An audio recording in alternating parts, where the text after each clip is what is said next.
तुम्ही हा सर सगळा उद्योग व्यवसाय उभा करताना एक स्ट्रॉंग टीम बिल्ड कशी केली? कसं आहे, स्ट्रॉंग टीम बिल्ड हे म्हणजे परफेक्ट तुम्हाला पाहिजे तसं डे वनला काय मिळत नसतं. मिळत नाही अगदीच.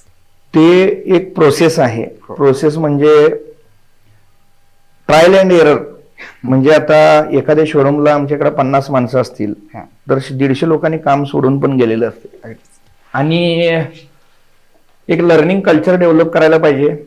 योग्य माणूस, परफेक्ट माणूस असं कुठल्या कारखान्यात तयार होत नसतोय. त्यांना परफेक्ट बनवावं लागत असते. हो, म्हणजे आम्ही तर आमच्या ऑर्गनायझेशनमध्ये खूप साऱ्या फ्रेशर लोकांना घेऊन ट्रेनिंग देऊन तयार केलेलं आहे. हो, हो. आणि ज्यांच्याकडे शिकण्याची वृत्ती आहे, लर्निंग ॲटिट्यूड आहे, ज्यांना आमचं कल्चर फॉलो होते, ज्यांना आमचे विचार पटतात, ते आमच्यासोबत राहतात, बाकीचे निघून जातात. आता काम होईना झालंय तर त्याला 2 ऑप्शन असतात. हा, एक तर माणूस बदलणं हा, किंवा माणसाला बदलवणं. हा, आम्ही माणसाला बदलवण्याचा ऑप्शन प्रिफर करतो. हा.